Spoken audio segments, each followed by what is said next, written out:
भानु प्रताप जी साडे नाल जो सुप्रीम कोर्ट के एडवोकेट ने वो जुड़े हुए ने।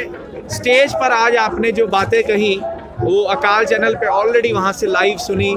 तो आप निष्कर्ष के तौर पे जो आपने जो बात आज जो पेश की है उसको कैसे बताना चाहेंगे? बिल्कुल सिर्फ 2 मिनट का टाइम है, 2 मिनट, क्योंकि स्टेज पे सारा जो लोग अकाल चैनल पे ऑलरेडी लाइव सुना लोगों ने। आप इसके माध्यम से क्या बताएं? देखिए, बहुत सिंपल। एक तो आपके माध्यम से पूरे देशवासियों को, दुनिया को नए साल की बधाई देना चाहता हूँ। जो बात मैंने कही है स्टेज से, बहुत इसका सीधा सार है कि मोदी सरकार जिस खुली नीति का, हालांकि इस नीति को 1991 में कांग्रेस ने शुरू किया, ये खुले बाजार की नीति है और जिसके होते हुए आज यहाँ तक पहुंचे हैं, बट मोदी सरकार जिस गुलामी के साथ इस सब को जो है उद्योगपतियों के लिए कर रही है, ये खुले बाजार की नीति इस देश में नहीं चल सकती। और जहां की आप ये सारी प्रेरणा लेकर ये सब काम कर रहे हो, वहां भी अगर आप देखो तो बड़े बड़े उद्योगपतियों ने, पूंजीपतियों ने उन वहां के किसानों को बर्बाद कर दिया। जैसे मैंने आपको एक उदाहरण दिया कि वॉलमार्ट ने जब वहां डेयरी उसमें क्षेत्र में वो घुसी तो 1970 में जो 6.5 लाख डेयरियां थी, 2017 के एंड तक मात्र 40,219 डेयरियां रह गई। इसका मतलब पूरा सफाया कर दिया। ठीक इसी तरह से जो संभावना जताई जा रही है इन बड़े उद्योगपतियों को आने के बाद, अंबानी और अडानी जैसे, और ये वॉलमार्ट भी और भी आएंगे, कुछ 5-7 लोग हैं, इनकी वजह से जो किसान है वो पूरा तबाह हो जाएगा। और केवल किसान ही नहीं, इस देश का मजदूर, आम आदमी, मध्यम वर्ग पूरी तरह से तबाह हो जाएगा। देश को बर्बाद करने के लिए सारे कानून बना रहे गए। जानना चाहूंगा, आपने कहा कि भाई कांग्रेस की तरफ से भी ऐसी नीतियां लाई जा रही थी, थोड़ा ये कंफ्यूजन रहता है। मैं चाहूंगा वो कंफ्यूजन आप दूर कर दे। कांग्रेस क्या ला रही थी, बीजेपी क्या लेके आई है, क्या वो सेम थी या उसमें कोई फर्क था, उसका क्या नाम? देखिए, खुले बाजार की नीतियां हमारे देश में जो शुरू हुई है, ओपन मार्केट की जो बात है, वो जब नरसिम्हा राव 1991 में प्राइम मिनिस्टर थे, ये उनके जमाने से शुरू हुई। और अगर आप देखें तो ये बहुत सारी चीजें, जैसे आप जीएसटी की बात करें, जैसे आप आधार कार्ड की बात करें, जैसे आप एफडीआई की बात करें, ये वो चीजें हैं जो सारी की सारी कांग्रेस भी इस पे काम करती रही। लेकिन यही बीजेपी है, जब कांग्रेस इनको लाती थी तो यही बीजेपी विरोध करती थी। अगर आप पार्लियामेंट की 2011-2012 की सारी प्रोसीडिंग्स देखेंगे, उसमें सब पता लग जाएगा। जो बात आज किसान कह रहे हैं, जो संदेह आज किसान बता रहे हैं कि क्या आने वाले समय में होगा, ये सारी की सारी चीजें पार्लियामेंट की डिबेट में है। उसको निकाल के देखा जाए, चाहे अरुण जेटली की हो, अरुण जेटली की हो, चाहे सुषमा स्वराज, ये वीडियो काफी वायरल है, तो वो सही है। उसका असल सच बताएंगे वो क्या बात हो रही थी, क्योंकि उसमें सिर्फ वो दोनों वीडियो जरूर दिखाएंगे। उनका बहुत सिंपल सा है, अगर आप उसको देखें। जो हम कह रहे हैं आज कि जो ये कानून आप लेके आ रहे हो, ये कानून चंद पूंजीपतियों के लिए है। इससे किसान पूरी तरह से तबाह हो जाएगा और जो जमीन है जो आज तक किसान के पास है, वो किसान के हाथ से निकल के धीरे धीरे पूंजीपतियों के हाथ में चला जाएगी। आप थोड़ा सा, अगर आप थोड़ा सा देखें, पीछे चले जाएं तो 1947 से पहले जब भारत आजाद नहीं हुआ था, उससे पहले की अगर देखें तो जो जमींदार थे, जो साहूकार थे, वो ऐसे ही करते थे कि किसान जो होता था वो अपने काम के लिए कि उससे कर्जा लिया, थोड़ा सा कर्जा, माना कर्जा तो लिया 100 रुपए, और उसमें साहूकार ने चढ़ा दिया उसमें 1000 रुपए। धीरे धीरे होता क्या था कि जो किसान है उसकी पीढ़ियां दर पीढ़ियां जो है सिर्फ काम करती रहती थी और वो कर्जा ही नहीं निकलता था। यही चीजें अब ये होने वाली हैं। और ये खेती जो बची हुई थी, इसी को कॉर्पोरेट जो है वो अपने हाथ में लेना चाहते हैं। उसी के लिए ये इसने जो मोदी सरकार ने किया। लेकिन एक है कि कांग्रेस सरकार ने इस गुलामी के साथ नहीं काम किया जिस गुलामी से मोदी जी काम कर रहे हैं। उन्होंने पूरी तरह से देश को गिरवी रख दिया, 2-4 जो है पूंजीपति उनकी चौखट पर। जानना चाहूंगा थोड़ा सा एक क्लैरिटी लोगों में लाने की बड़ी जरूरत है। आज बीजेपी सरकार ये बिल लेके आती है, कांग्रेस विरोध कर रही है दबा के, उनके हर स्टेट में विरोध हो रहा है। पर जो हम सुषमा स्वराज की, अरुण जेटली की अगर वो डिबेट्स की वीडियो देखते हैं तो उसमें ऐसा लग रहा है कि कांग्रेस वो बिल लेके आना चाह रही थी। तो आज कांग्रेस उसी का विरोध कर रही है। क्या वो सेम थे या कुछ मिलते जुलते थे? क्योंकि अगर वो सेम थे, एक जैसे थे, तो पाक साफ तो कांग्रेस भी नहीं है, यानी कि आज वो भी राजनीति कर रही है। उसके बारे में डिटेल देखिए, ये मैं आपकी बात से सहमत हूं कि कांग्रेस भी बिल्कुल पाक साफ नहीं है। और हकीकत में देखा जाए तो शायद ये कांग्रेस की ही नीतियां हैं जिनको आज जो देश के सामने समस्या खड़ी हो रही है। बीजेपी ने उनको बहुत जो मतलब ज्यादा आक्रामक रूप से उनको लागू किया है। जैसे एफडीआई की मैं बात करता हूं, कांग्रेस चाहती थी एफडीआई लाना, लेकिन उसने एक लिमिट रखी थी कि 49% से ज्यादा हम इसमें हिस्सेदारी नहीं देंगे। गवर्नमेंट ने क्या काम किया कि 100% कर दिया। ये अंतर है। 100% का मतलब होगा जब 50% आप कर देंगे तो आप जिस क्षेत्र में भी आधी मार रहे थे पूरी मार रहे थे। निश्चित रूप से, निश्चित आप ऐसे कह सकते हैं कि कंट्रोल तो मतलब उस जमाने में, कांग्रेस के जमाने में कंट्रोल भारतीयों के पास रहता, बाकी वो भी हिस्सेदार उसमें होते। लेकिन यहां क्या हो गया है कि इन्होंने सारी चीजें खोल दी।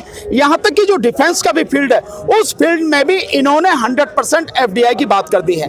दूसरा, जिस तरह से ये सारी चीजें कानून कर रहे हैं, कांग्रेस के समय में एक बात थी और ये हमेशा होनी चाहिए कि कोई भी बिल अगर आप पार्लियामेंट में पेश कर रहे हैं तो पार्लियामेंट की अलग अलग बिल्स के लिए अलग अलग जो है फील्ड हैं, उनके लिए कमेटियां हैं, पार्लियामेंट की कमेटी, उन कमेटीज को वो बिल भेजा जाता था ताकि उसमें स्टैंडिंग कमेटी, ताकि उसमें बहुत विशद रूप से डिस्कशन हो सके। क्योंकि होता क्या है, आप उसको कमेटियों को समझें, उसमें एक चीज है कि जो एक व्यक्ति, माना आप और हम सब एक पार्टी के वो हैं, सांसद हैं, हम ओपनली अगर पार्लियामेंट में डिबेट करेंगे तो हम अपनी पार्टी लाइन से बाहर नहीं जा सकेंगे। लेकिन अगर वो कमेटी में हम बात रखते हैं तो कमेटी में हम कुछ भी जो हमें लगता है ठीक है, जो देश के लिए बेहतर है, हम वो सारी बातें बताएंगे। क्योंकि कमेटी की जो रिकॉर्डिंग्स होती हैं वो बाहर नहीं बताई जा सकती, और कमेटी में आप जो भी कहेंगे उस पर किसी तरह का कोई काम, किसी तरह की कोई उस पर जो उसके खिलाफ कार्रवाई नहीं हो सकती, कोई पार्टी उस पर नहीं कर सकती। तो इसलिए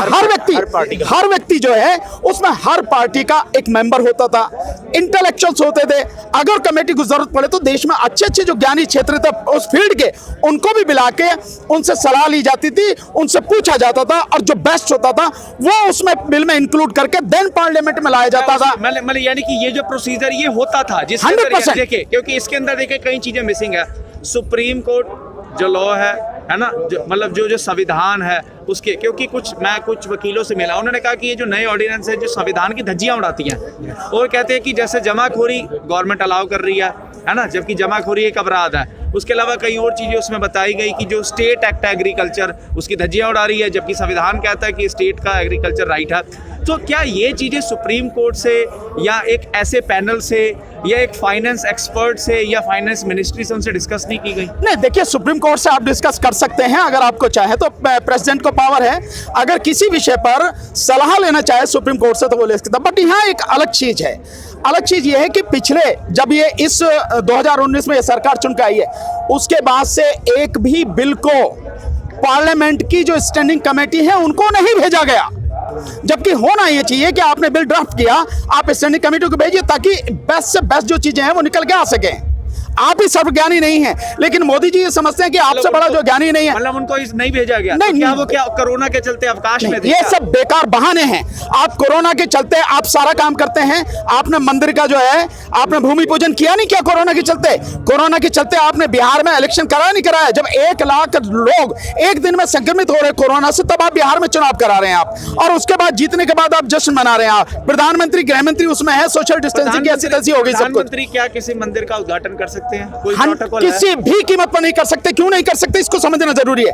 भारत का जो संविधान है, भारत के संविधान में ही, क्योंकि धर्मनिरपेक्ष राष्ट्र है, जिसकी प्रियम्बल है उसमें कहा गया कि हम भारत के लोग भारत को एक संपूर्ण प्रभुत्व संपन्न समाजवादी पंथ निरपेक्ष लोकतंत्रात्मक गणराज्य बनाने के लिए, तो पंथ निरपेक्ष का मतलब यह है कि भारत में जो भी सरकार होगी, सरकार का कोई धर्म नहीं है, और एक प्रधानमंत्री एक धर्म विशेष का उद्घाटन कर रहा है, जाके उसका शिलान्यास कर रहा है, ये देश के संविधान के खिलाफ है और संविधान को पूरी तरह से ध्वस्त करने वाली स्थिति है। इसके लिए सीधा है, ये तो बेसिक स्ट्रक्चर है। संविधान की कौन सी धारा कहती है?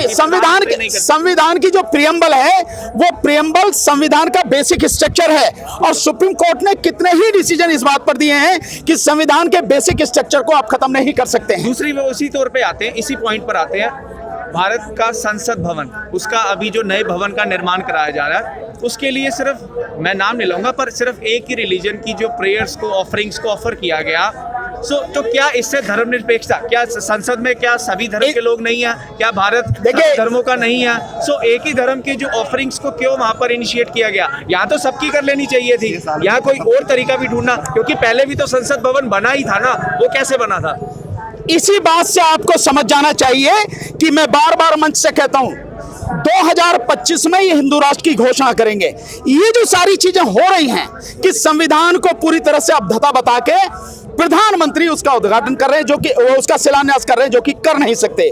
प्रधानमंत्री एक ही धर्म की प्रेयर कर रहे हैं। आपने देखा होगा, अगर किसी का जो बड़ी रिनाउंड फिगर है उसका देहांत भी हो जाता है तो उसकी जब अंतिम संस्कार होता है, भिन्न भिन्न धर्मों के लोग होते हैं, और ऐसी भी कोई भी होती है। संसद भवन किसी एक धर्म का नहीं है, किसी एक जाति का नहीं है, मोदी जी की अपनी प्रॉपर्टी नहीं है। तो स्वाभाविक इस देश में भिन्न भिन्न धर्म के लोग रहते हैं, भिन्न भिन्न समाज के लोग रहते हैं। जब आप ये काम कर रहे हैं तो आप सबको सम्मान दीजिए। और आप एक तरह की बात कर रहे हैं तो आपको ध्यान में आना चाहिए, इसे भूलना नहीं चाहिए लोगों को। अफसोस ये है कि लोग भूल जाते हैं। इसका बिल्कुल सीधा मैसेज ये है कि 2025 में जो आरएसएस के 100 साल पूरे होंगे, ये जो हिंदू राष्ट्र की घोषणा करने जा रहे हैं, ये उसी के तहत सारी कार्रवाई हो रही है। नई संसद की जरूरत क्या है, मुझे आप बताइए। आप क्या जरूरत है? नई संसद की कोई जरूरत नहीं है। 20,000 करोड़ का प्रोजेक्ट आप लेके चल रहे हैं, विस्ता के नाम से जो सारा सब कुछ आप कर रहे हैं, और एक धर्म विशेष की बात आप सब कुछ कर रहे हैं लगातार। गवर्नमेंट कह रही है कि हम बहुत ज्यादा जीडीपी लॉस में है, कोरोना के चक्कर में क्राइसिस है, फाइनेंशियल प्रॉब्लम्स है। तो ये भी सवाल का जवाब दे। आपके सवाल से मैं सवाल पूछता हूं मोदी जी से, जब जीडीपी लॉस में है, जब आपने सारे रोजगार पूरी तरह से ठप कर दिए हैं, 35 करोड़ लोग इस समय आज इस देश में बेरोजगार हैं, जितने भी सार्वजनिक क्षेत्र के उपक्रम हैं जो आपने बनाए नहीं, टोटल 184 हैं, उनको एक एक करके आप बेच रहे हैं, उनको पूरी तरह से तबाह कर दिया। ऐसे समय में जब नौकरियां, आप एक को भी नौकरियां नहीं दे रहे, तब सरकार का खर्चा 20% कैसे बढ़ गया? मुझे इस बात का भी जवाब चाहिए। सरकार जीडीपी की बात करे तो स्वाभाविक है, जब जीडीपी हमारी डाउन जा रही है, सरकार का खर्चा कम होना चाहिए, लेकिन सरकार का खर्चा 20% बढ़ गया। यह सवाल सब लोगों को पूछना चाहिए, कैसे बढ़ गया? नौकरी आप दे नहीं रहे, आप किसी तरह की मदद कर नहीं रहे, लोगों का डीए भी आपने काट लिया, लोगों की जो पे है वो भी आप काट रहे हैं। सांसदों को कह रहे हैं कि अपनी तनख्वाहें दे, बाकियों को भी कहा। नहीं, निश्चित रूप से क्या किस तरह से आप ये सारी चीजें कर रहे हैं, ये सवाल भी लोगों को पूछना चाहिए कि आपका कैसे बढ़ गया। और फिर जब जीडीपी डाउन में जा रही है, उसी समय प्रधानमंत्री अपने लिए 10,000 करोड़ का जहाज मंगा रहे हैं घूमने के लिए। तो मंगाए 20,000 करोड़ का होगा सीधे सीधे, तो प्रधानमंत्री कैसे मंगा रहे हैं? जबकि उन 20,000 करोड़ में 20 जो हमारे रफाल विमान है वो आते सरकार की अपनी जो घोषणा है कि इतने का एक रफाल आता है। तो सरकार से ही पूछना चाहिए, प्रधानमंत्री को जवाब देना चाहिए, क्यों कर रहे हैं आप ये सारा सब कुछ? किस लिए कर रहे हैं आप? क्या देश के लिए कर रहे हैं या आपका कुछ और उद्देश्य है? और ये जो सारी चीजें की गई हैं और सरकार किसी भी बात को सुनने को तैयार नहीं, मोदी जी सुनने को तैयार नहीं है, ये उसी के तहत है। ये सारी की सारी चीजें उसी के तहत हैं। और ये जो कानून लाए गए हैं, बिल्कुल सही कहा, पर मैं उसको और क्लियर करता हूं। देखिए, ये स्टेट का मसला है। ये कानून जो एग्रीकल्चर और मार्केटिंग जो दोनों कानून बनाए गए हैं नई निजी मंडियों के लिए, वो स्टेट का सब्जेक्ट है। जो संविधान के अनुच्छेद 246 में जो 7वीं अनुसूची है, उसमें यूनियन लिस्ट में वो नहीं है। जो स्टेट लिस्ट है दूसरे नंबर पर, उसमें है ये 14वें और 28वें नंबर पर है। और जिस 33 में कंकरेंट लिस्ट की बात कर रही है सरकार संवर्ती सूची की, उसमें ट्रेड एंड कॉमर्स से एग्रीकल्चर और मार्केटिंग नहीं है। इसलिए सरकार बार बार जो काम कर रही है, गैर संवैधानिक काम कर रही है। ये सब लोगों को समझ में आना चाहिए। आपको जो अधिकार है उसी में तो कर सकते हैं आप। ऐसा तो नहीं हो सकता कि आपके मन में जो आए वो कर दें आप। ये सारी चीजें समझने की जरूरत है। क्योंकि संविधान ने हर किसी स्टेट की अलग नीड है। इन्होंने कहा कि असम में चाय की खेती होती है, वहां पर अलग बिल्कुल। राजस्थान में पानी की कमी, यहाँ पर अलग खेती है, हिमाचल में सीढ़ीदार खेती होती है, पंजाब में अलग है, जम्मू कश्मीर, यानी कि हर स्टेट की अपनी इंडिविजुअल नीड्स हो सकती है। नहीं, न केवल हर स्टेट की, बल्कि सरकार के जो विभाग हैं, अलग अलग विभाग हैं, उनकी भी अलग अलग जिम्मेदारी है। इसके अलावा देश में जिस तरह से बांटा गया है कि न्यायपालिका अलग है, स्वतंत्र है। अगर संविधान को ये सरकार जो है पूरी तरह से खत्म करने की कोशिश करती है, उसके विरोध में काम करती है, तो न्यायपालिका उसको संभालेगी। न्यायपालिका को इसलिए इंडिपेंडेंट रखा गया, अलग रखा गया। एग्जीक्यूटिव जो है, यानी जो प्रधानमंत्री और उनके मंत्रिमंडल है, ये जो काम करेगी, ये काम करेगी। कानून कौन बनाएगी? वो संसद। मोदी जी ने पूरा खत्म कर दिया। यानी व्यवस्थापिका जो है, संसद जो है, उसका काम है कानून बनाना। और जब वो कानून बनाती है तो वो कमेटी को भेजती है, जैसे भेजे ना जाने चाहिए। लेकिन मोदी जी ने पिछले 1.5 साल में, जब से ये सरकार बन के आई है, कोई बिल नहीं भेजा है। आखिर में उनको डर क्या है? क्या दिक्कत है आपकी? ये आपके दिमाग में क्या गंदगी है जो इस देश को तबाह करने पर? तो बताना तो पड़ेगा आपको। ऐसा तो है नहीं कि जो मन में आएगा आप कर देंगे। 135 करोड़ लोगों को आप अपने हिसाब से हाँक नहीं सकते।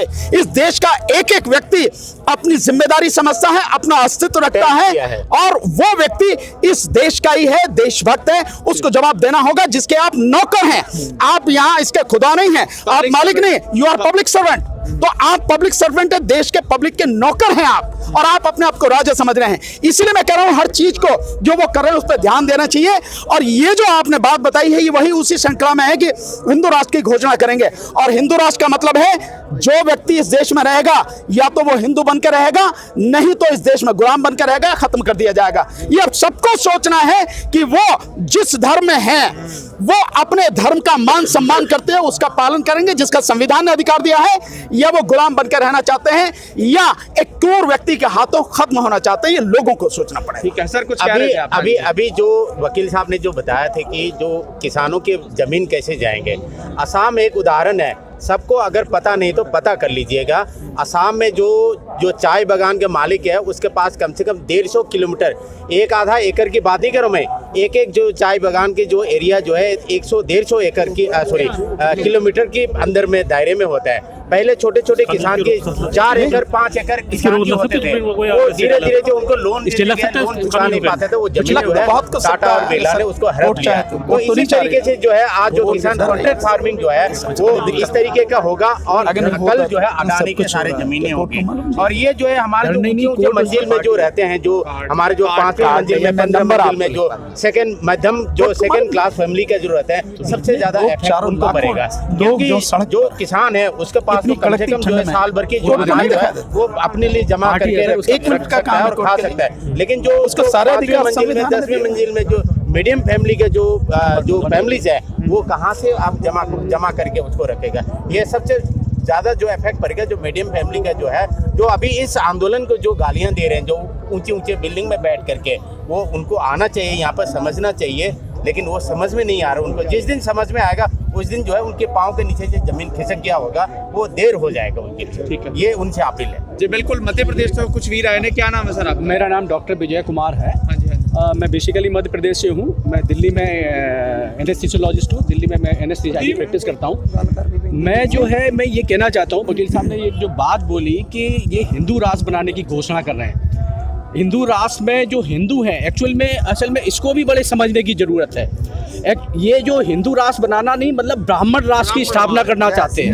मनु सही मायने में मनुस्मृति लागू करना चाहते हैं। मनुवाद जो लोग मनु का संविधान लागू करना चाहते हैं वो स्थापित करना जो लोग थोड़ी सी गलत है हमारे लोगों में, जो कुछ हिंदू हैं जो सो कॉल्ड अपने आप को हिंदू समझते हैं, वो भी हिंदू नहीं है। इस देश में मुश्किल से 10% लोग हैं जो ब्राह्मण राज को प्रमोट करने की बात करते हैं। बाकी के सारे % हिंदू नहीं है, वो आज भी गुलाम है। उनको ये गलतफहमी है क्योंकि हिंदू के नाम से उनको लड़ाया जाता है। आरएसएस की आइडियोलॉजी है कि हिंदू के नाम से उनको इकट्ठा करते हैं और दलित और ओबीसी और एसटी और मुस्लिम और सिख के नाम से उनको पिटाई करते हैं। तो ये जो है राष्ट्र जो है सिर्फ ब्राह्मण के हाथों में रहना चाहता है। जैसे ब्राह्मण की एक आइडियोलॉजी होती है कि ब्राह्मण सबसे सुप्रीम होगा, बाकी क्षत्रिय उसके नीचे होगा। क्षत्रिय का बेटा चाहे कितना IAS बड़ा हो या कलेक्टर हो या जमींदार हो, कुछ भी हो, ब्राह्मण का बेटा अगर 8वीं फेल है उसके वो चरण स्पर्श करेगा। तो ये जो आइडियोलॉजी है ये आइडियोलॉजी है। अच्छा, समझने की बात ये है शायद इसीलिए रामनाथ कोविंद भी इनवाइटेड नहीं थे क्या? नहीं, रामनाथ देखिए, रामनाथ कोविंद जी क्योंकि गुलाम है और गुलाम को इसलिए बनाया गया ताकि वो कुछ भी जो काम कराने हैं वो गुलाम बड़े आराम से करता, वो आवाज नहीं उठा सकता। अफसोस कि देश के राष्ट्रपति जिस समाज का प्रतिनिधित्व करते हैं उस समाज के होने के नाते उन्हें जो अधिकार मिला उस संविधान ने दिया, उन्हीं बाबा साहब डॉक्टर अंबेडकर ने दिया है, जिनकी वजह से वो पढ़ सके, जिनकी वजह से वो MP बन सके, जिनकी वजह से वो वकील बने, जिनकी वजह से राष्ट्रपति बने। उन्हें कम से कम देश के संविधान के प्रति अपनी जिम्मेदारी निभानी चाहिए। और नहीं तो मैं एक उदाहरण देता हूं, वो समझ जाएंगे। राजीव गांधी जिस समय प्रधानमंत्री थे, एक पोस्ट ऑफिस बिल आया था, वो देश के हित में नहीं था। और माननीय ज्ञानी जैल सिंह जी उस समय राष्ट्रपति हुआ करते थे, बहुत पढ़े लिखे नहीं थे पर बड़े समझदार व्यक्ति थे। उन्होंने उस पोस्ट ऑफिस बिल पर साइन ही करके नहीं दिए, क्योंकि संविधान में ऐसा कहीं नहीं लिखा कि राष्ट्रपति को अभी साइन करने, उसकी मर्जी है, करे करे ना करे ना करे। आप ये नहीं कह सकते। नो, कोई प्रेशर नहीं। जो गुलाम होगा प्रेशर वही मानेगा, जो समझदार व्यक्ति होगा प्रेशर नहीं मानेगा। मैं और 2 उदाहरण देता हूं। इससे पहले APJ अब्दुल कलाम साहब रहे, आपने देखा होगा किसी की भी कोई गलत बात नहीं मानी। और उससे पहले जो रहे, क्या नाम था उनका, नहीं एक और रहे हैं, R के नारायण साहब, बहुत क्वालिफाइड व्यक्ति थे, उन्होंने किसी हालत में दबाव नहीं मांगा। तो ये जो ज्ञानी, जो बड़े अच्छे लोग समझदार रहते हैं, वो लोग किसी भी हालत में कोई दबाव नहीं मानते। संविधान ने हर किसी को अधिकार दिया है, बशर्ते आप संविधान पढ़ते हो, आपको उसकी जानकारी हो और आप अपने अधिकारों को समझते हो, अपनी ताकत को समझते हो और को उसका इस्तेमाल करने की आप में बुद्धि हो, तब, अन्यथा नहीं। ये है। मैं एक बात और कहना चाहता हूँ। मैं जो है ये जितने भी आंदोलन हो रहे हैं या जितने भी आंदोलन हुए हैं, मुझे ये कहना है कि जितने भी ये जो डिमोनेटाइजेशन किया, आपका जीएसटी किया, उसके बाद जो सीए एनआरसी किया और उसके बाद ये किसान आंदोलन जो आज हो रहा है, हमें बीजेपी और बीजेपी के पीछे कौन है, आरएसएस है, उसकी आइडियोलॉजी को समझने की जरूरत है। ये प्लान जो है प्री प्लान है, ये कोई ऐसा नहीं है रैंडमली नहीं किया गया, जो सोचा समझा प्लान है। ये जो है ये जो जून में लाया गया, 2-3 महीने में चीजें आ जाती हैं। नहीं, इससे पहले के मैं कह रहा हूँ कि कोई भी चीजें 2-3-4 महीने में नहीं आ जाती है। आप इसकी प्लानिंग बहुत पीछे से, अगर आप वाजपेयी गवर्नमेंट में जाएं, अटल बिहारी वाजपेयी जी की जब सरकार थी, आप उस समय से अगर देखें, ये प्लानिंग उस समय से चल रही है लगातार। इस भी किसान बिल के विषय में जो वो बनाया गया, जो कमेटी बनाई गई, वो तभी 2000 में 2002 में तभी बनाई गई, तब से वो चल रही है। तो उस समय अटल बिहारी वाजपेयी जी की सरकार थी और सीए एनआरसी वाली जो बात आई थी, वो भी अटल बिहारी वाजपेयी की सरकार में आई थी। अफसोस के जो बीच में कांग्रेस सरकार रही थी, जिसे ये खत्म कर देना चाहिए था पूरी तरह से, उसने भी कोई काम नहीं किया, वो भी इसी रास्ते पर चलती रही। तो कहीं ना कहीं ये लगता है कि कांग्रेस भी उसी आरएसएस के हाथों का खिलौना है, जो आरएसएस बीजेपी को फ्रंट पे करके और इस देश को तबाह करना चाहती है। इसको समझना पड़ेगा सारी चीजें। जैसे आरएसएस का एजेंडा है 2025 में हिंदू राष्ट्र स्थापित करना, वैसे ये लोग जैसे 2025 के करीब आते जाएंगे, वैसे जनता का शोषण कई गुना बढ़ते जाएगा। ये जनता को अभी समझने की जरूरत है। समझने की जरूरत इसलिए है कि आज जो आंदोलन है ये किसानों के हाथ में, और वो भी वहाँ का किसान, पंजाब का किसान जो हर चीज में सक्षम है। और किसान ही एक ऐसा आदमी है, एक ऐसा शख्सियत है जो आंदोलन को पूरी ताकत के साथ लड़ सकता है। उसको किसी के प्रेशर से डर नहीं लगता, उसको किसी से सर्टिफिकेशन की जरूरत नहीं होती है। जैसे कि मैं एक एग्जांपल बताता हूँ। अभी कुछ दिन पहले एम्स के डॉक्टर और पैरामेडिकल स्टाफ ने एक स्ट्राइक की थी, जिसमें 23 मांगें थी। उस 23 मांग में से एक भी मांग नहीं मांगी गई और हाई कोर्ट ने बोला कि आपको आंदोलन करने का कोई अधिकार नहीं है, वापस ले लिया। इसका मतलब है, मेरा ये कहना है कि देश की जो तमाम ऑर्गेनाइजेशन है वो बिक चुकी हैं और डरी हुई है, वो आंदोलन करने की दमखम नहीं रखती है। इस बार जो आंदोलन हुआ है ये किसानों के हाथ में आंदोलन है, और वो भी पंजाब के किसान इसको लीड कर रहे हैं, जिनमें पूरी दमखम के साथ लीड कर रहे हैं। अगर इस बार नहीं कुछ कर पाए, अगर इस बार हम नहीं जीते, तो मोदी हमको 2025 से आने से पहले हमको जेल की सलाखों के पीछे, पूरे देश को, मैं ये नहीं कह रहा सिर्फ सिख को, पूरे देश को जेल की सलाखों के पीछे रखेगा। उनको गाड़ी लेने जाएगी और गाड़ी लेके आएगी, मजदूरी कराएगी और मजदूरी करा के वापस जेल में डाल दिया जाएगा। गंदा पानी, गंदे टॉयलेट और 2 रोटी खाने को मिलेगी। अगर जनता इसके लिए तैयार है तो इस आंदोलन को अपोज करे, नहीं तो जनता को इस आंदोलन को जहां भी जो भी पॉसिबल होता है, अपनी जो भी सहूलियत के हिसाब से उस जनता को इस आंदोलन को सपोर्ट करना। ठीक है, लास्ट कमेंट लेंगे सर। देखिए, मैं चाहता हूं कि जो समाज के हर वर्ग के लोग जो है वो आकर के इस आंदोलन को सपोर्ट करें। जैसे सीए एनआरसी जो था, पहले जो असम में आया था सिटीजन अमेंडमेंट बिल, ये 2014 में आया था। किसी को अंदाजा नहीं था कि इतनी बड़ी आंदोलन पूरा देश भर में होगा। लेकिन जो है हम असम के लोग जो है उधर आंदोलन करते रहा, लेकिन नेशनल मीडिया ने कभी दिखाया नहीं है। इवन अभी आज जो किसान आंदोलन जो है असम में लाखों के हिसाब जो है असम के मैदानों में ये आंदोलन चल रहा है, लेकिन किसी मीडिया ने नहीं दिखाया है। तो उसी तरीके से जो है मैं ये कहूँगा कि नरेंद्र मोदी और जो आरएसएस जो हिंदूवादी लोग हैं, अपनी माँ तक छोड़ता नहीं है। उसकी उदाहरण है नरेंद्र मोदी। अभी देखना 93 साल का उसकी माँ जो है, बंगाल के इलेक्शन से पहले उसके फोटो खूब वायरल होगा। बाकी तो हम इसको जो देश की जनता है सबको अपील करना चाहूँगा, सिख भाई जो है आज इस आंदोलन को जो है दिल्ली में जो लीड कर रहे हैं। असम में हमने बहुत साल पहले से हमने इस आंदोलन को शुरू कर दिया था। तो इस आंदोलन को देख करके हम असम से दिल्ली आए हैं। हम बिल्कुल दिल से और हर किस्म से जो है हम हर रोज़ इस आंदोलन को साथ देने के लिए आते हैं। बिल्कुल उन्होंने हाजिरी भरनी सी, रेस करके ना होने करके असी उन्हें हाजिरी भरी है कि उन्होंने वालों यही आदेश है कि किसानों के ਜਿਹੜੇ ਹੱਕ ਨੇ ਉਹ ਹੱਕ ਮਿਲਣ। ਵਾਹਿਗੁਰੂ ਜੀ ਕਾ ਖਾਲਸਾ ਅਧਿਕਾਰੀ ਸੰਪਦਾ ਦੇ ਨੁਮਾਇੰਦੇ ਸਾਡੇ ਨਾਲ ਮੌਜੂਦ ਸੀਗੇ। ਅਸੀਂ ਅੱਗੇ ਗੱਲ ਕਰਾਂਗੇ। ਸਾਡੇ ਨਾਲ ਆਸਾਮ ਤੋਂ ਕੁਝ ਵੀਰ ਆਏ ਨੇ, ਉਹਨਾਂ ਨਾਲ ਗੱਲਬਾਤ ਕਰਦੇ ਹਾਂ। ਜੀ हाँ जी, क्या नाम है सर? मेरा नाम हिजम राजेंद्र सिंह है। मैं असम का रहने वाला हूँ और इस आंदोलन को साथ देने के लिए आया हूँ। हम खेती बाड़ी मंत्री जो नरेंद्र तोमर जी जो है उनसे अपील करना चाहूँगा। वैसे ही टमाटर की तरह उनके भी गाल लाल लाल हो गए मशरूम खा खा करके। हम उनसे अपील करना चाहूँगा कि इस बिल को वापस ले ले। जो इन्होंने जो 3 कानून जो बनाए इसको वापस ले ले। किसानों ने कभी मांगा नहीं है, जबरदस्ती थोपा जा रहा था। और जहाँ तक की बात रहे जो MSP का तो काफ़ी सालों से जो है जब से जो स्वामीनाथन आयोग की जो रिपोर्ट जो है जो रिकमेंडेशन है तब से मांगे आ रहा है। ये सिर्फ नरेंद्र मोदी या उनकी सरकार की ये नहीं है, ये पीछे से ही भी प्रॉब्लम होकर के आ रहा है।